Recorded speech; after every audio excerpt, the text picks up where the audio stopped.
Hi friends, thank you for joining me today. I hope you are all having a marvelous day. Today's video is just a simple get ready with me, but I also wanted to talk about something very topical. I'm a homeowner and I live by myself and I bought my house by myself, so I thought I would talk a little bit about that since it comes up every now and again in live chats more specifically. I figured since it does come up every so often that maybe y'all would be interested in that. So if you're interested in that, be sure to stay tuned. By the way, if you're new here, hi, welcome. My name is Em and you're watching Makeupry. And if you are new here and this is your first rodeo with me and you like what you see and you want to come back and hang out again with me in the future, be sure to click that subscribe button so that you can come back and hang out. I would so love that. And be sure to leave a nice comment below. That helps me out so that YouTube knows to share my video with the other peoples of the world. Alrighty. I don't know why I'm speaking like this. It's not even, it's a mixed accent. I know. It's not good. Okay, so on my face, I've already started with a moisturizer and sunscreen. I do plan to be outside without a mask. I'm fully vaccinated and I'll be at a park. All's good in the world when it comes to that since I'm still socially distant, but I will be carrying my mask with me nonetheless, but hopefully it doesn't come to that. Anyway, I dug a little deep into my makeup collection today and pulled out some things that I thought would be kind of nice to play with, some products that I really like that I haven't really used in a while, so yay.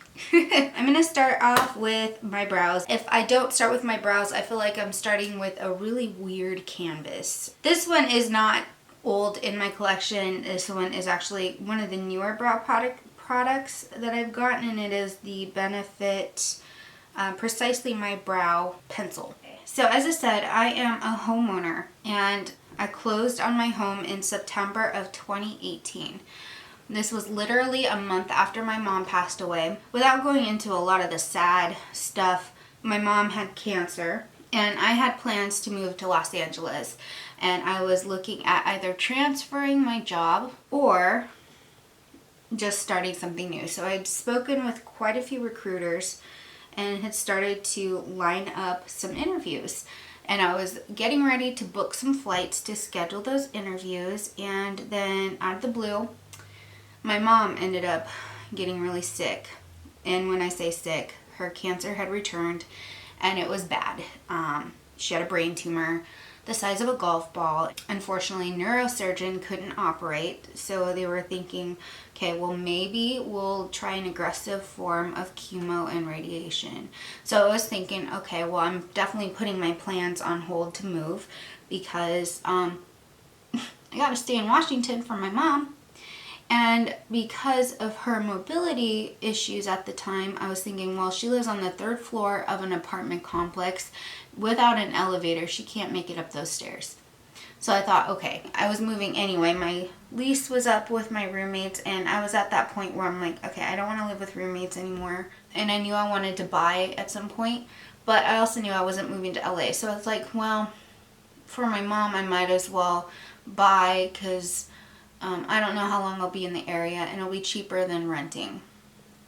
Well, my mom passed away the month before I closed. I had made the offer like a couple days after my mom had passed because this was just too good of an opportunity to pass up on this condo. That was kind of my why. So I bought a condo in the greater Seattle area. I'm not going to say where exactly I live because hello, safety reasons, and there are creeps on the internet. Anyway, I do live in the greater Seattle area. Real estate has skyrocketed. I'm going to be completely honest. I made an amazing income. I was able to buy a condo on my own because I had a good income and I had worked really hard to get really good credit, had saved quite a bit of money because I was very determined to move to LA and buy a house. And you know, LA is probably on par with Seattle on how expensive things are in that area, depending on exactly where you're at. So that being said, I was kind of preparing for it. I got my condo, which is a 2-bedroom townhouse, for a really reasonable price. I bought it for $270,000, which was what asking price was, which for the Seattle area is kind of unheard of. Real estate is super competitive here, and it's not uncommon for people to go into bidding wars. I was expecting to go well above the asking price on this condo, and amazingly, I didn't have to. I did have a contingency, which means that if for whatever reason there was a bidding war, I said, okay, here's as much as I'm willing to go up to, and here are some other concessions that I'm willing to make as a buyer. If the seller wants to consider me, here's what makes me a stronger candidate. Here's a financial incentive to choose me. I was really lucky, especially now. I've been hearing all sorts of things about bidding wars and how outrageous things are becoming in terms of prices. Now, I don't live in Seattle proper, like the actual city of Seattle. I used to live there, but when I bought, I knew I wasn't going to be able to afford something there on my own. For a 2-bedroom condo in the city of Seattle, depending on where you're at, I lived in North Seattle, which is more expensive than other parts, but it's all becoming kind of equally priced. There's not like good neighborhoods versus bad neighborhoods. It's all desirable at this point. So I was at a point where I knew I wasn't going to be able to afford a condo in Seattle.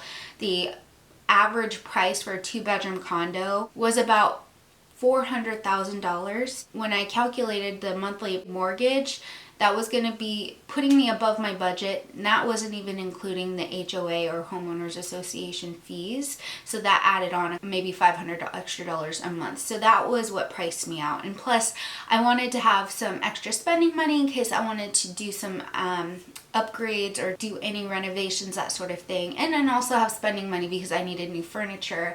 I had a lot of things that I wanted to be able to do design-wise. So anyway, it's kind of standard that you would budget for that. So living in Seattle proper was just out of the question at that point. Quick pause. Today I'm going to use one of my all-time favorite palettes. It is the Wondrous Seascape palette from Wander Beauty. It looks kind of like a boring palette, but these shimmer shades are so lovely. I'm excited to wear this today. I saw this in my palette drawer and I'm like, I've got to play with that. I haven't played with it in so long. So here we are. So going back to how competitive this market is, I saw this condo and I thought this is kind of perfect for me because I can do some fixing up and kind of change some things I don't like. It's well below my budget, significantly below my budget, and knowing how the future of the Seattle area market's looking.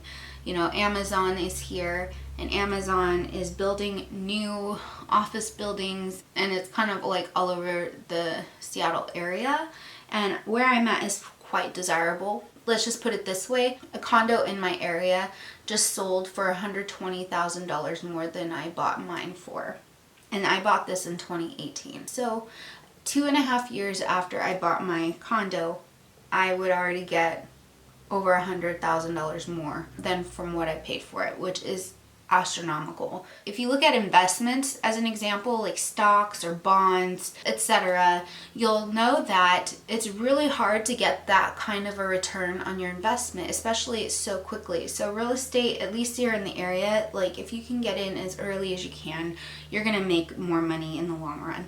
And it's pretty fast to turn over. But I have no plans to sell in the near future. Even if I decide to move to LA, I will continue to own this. I'll just rent it out because I see it as being a great investment long term for not only rental income, but if I need to sell, at least I'll have a significant amount of equity built into it. Sorry if that's a little boring and kind of bleh, but it's something you think about when you buy real estate. Like how much money can you get out of it in the long term? Most people don't actually live in their homes for more than 7 to 8 years here in the US. That's across all demographics. Knowing that about myself, I'm like, well, I know I'm not going to live here for more than 7 years just because in 7 years I'll be closer to 40. And, you know, unless I completely remain single and I don't know if I'll ever have kids, but, you know, that's assuming I never have kids, never get together with someone, I stay in Seattle, all these little things that are constant, you know, then that's the only way I would, you know, live in the same spot. What's kind of unique about my situation is that I am a single woman, I was a single woman home buyer.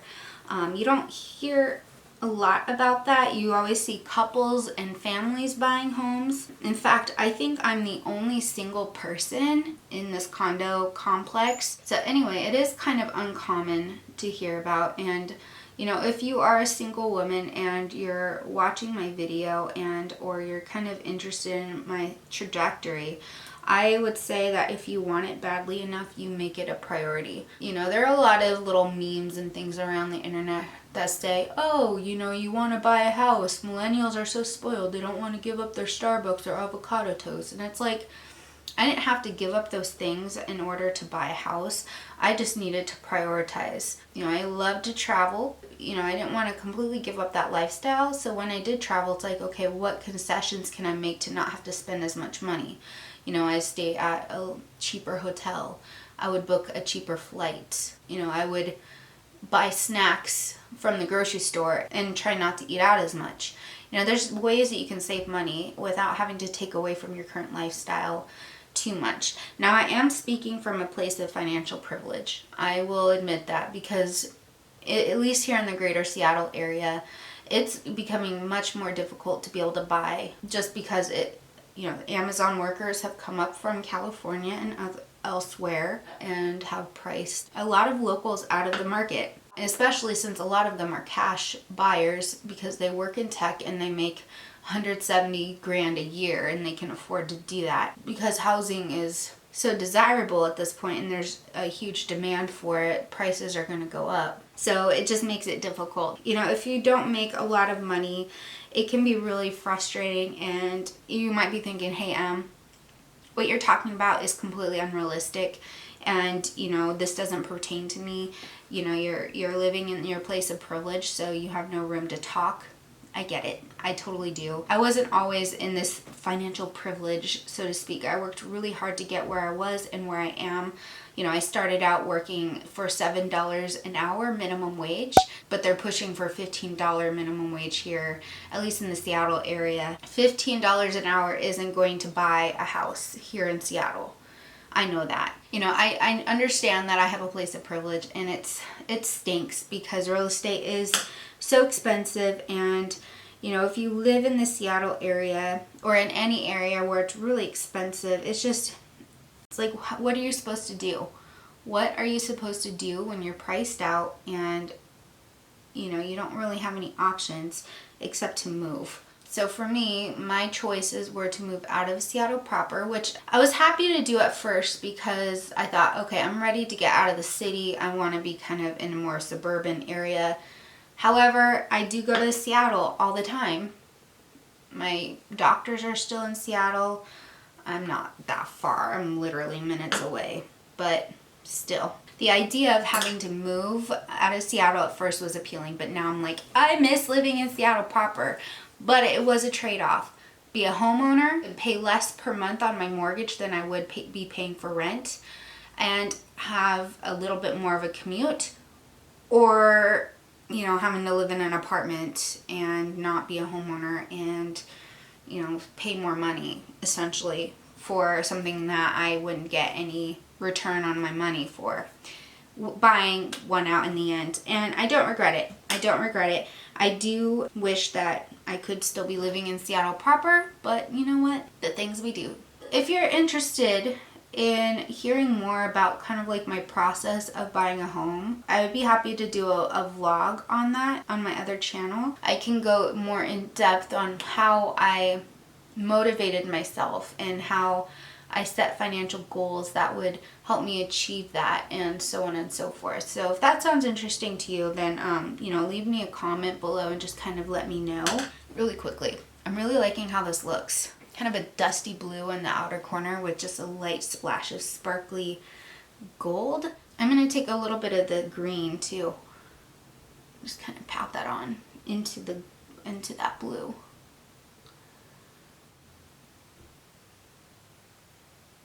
Okay, so I'm going to quickly do some concealer, liner, and mascara, and then I'll be back. Just because that stuff's a little boring to watch on video. Alright, really quickly, I did apply some concealer, and I also applied kind of a brightening concealer in the inner tear duct of the eye just to brighten it up. I'm not wearing foundation today, so I'm going to dip into my GG Gorgeous bronzer. and I'm just gonna have some fun with some bronzer today.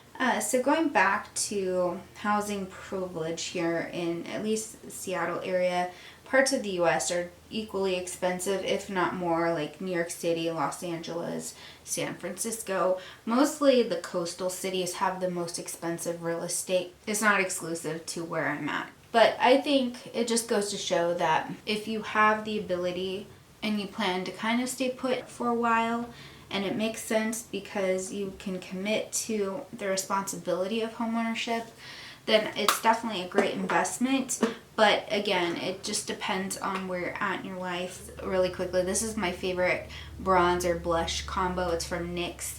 It's their Mosaic Powder, and I just do a little swirl of the brush and just kind of go all in. It's got some shimmer, whereas the other bronzer I applied is not shimmering. It looks really bold. I promise it's not that bold in person.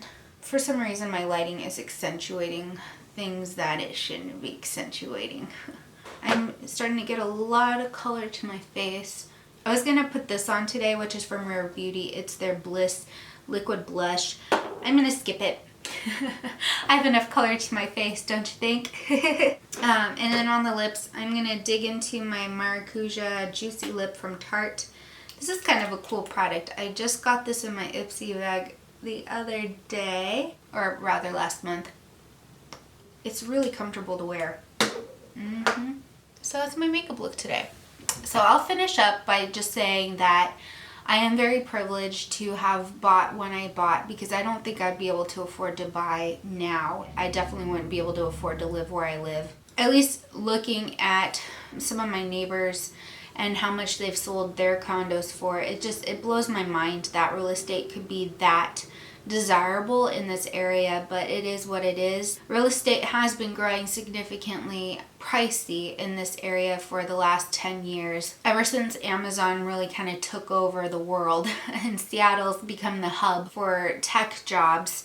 We have a lot of tech companies here. Seattle attracts a lot of people from other places, and as such, there isn't enough housing for everybody. For those who can afford it, they have the cream of the crop selection, but those who can't afford to go much above their price limits, it just kind of stinks, because I wish real estate could be more affordable for everybody who wants to be able to enter the market. So I just wanted to share my story. As I said, it came up a couple of times. I talk about living alone, and people are kind of flabbergasted by that. And it's like, well, I worked really hard to get to this point. I worked exceptionally hard to be able to buy a home. And, it's not a house, it's a condo, it's a townhouse, but it's perfect for me. I have my office, which is where I'm at filming, and then I have my computer and my craft stuff in here. Then I have my bedroom. I have, enough space for me to live comfortably. If this was interesting to you, let me know what you think. I also just wanted to kind of throw a few things out there in terms of videos that I have coming up. I'm giving you an opportunity to let me know what sounds interesting to you, maybe what doesn't. I was thinking about reprising my birthstone makeup inspiration looks. I did this series years and years and years ago, but I never finished it. For whatever reason, I just didn't. So I was thinking about bringing that back. Where I do makeup looks inspired by the birthstones of each month. So for June, it'd be Alexandrite and or Pearl. July would be Ruby, so on and so forth. So there's that I can do. If you want me to go into my brush collection and talk about my favorites, what I recommend and don't recommend, another random.org chooses my makeup, and another single and ready to mingle eyeshadow bingo. I love saying that. It's so fun.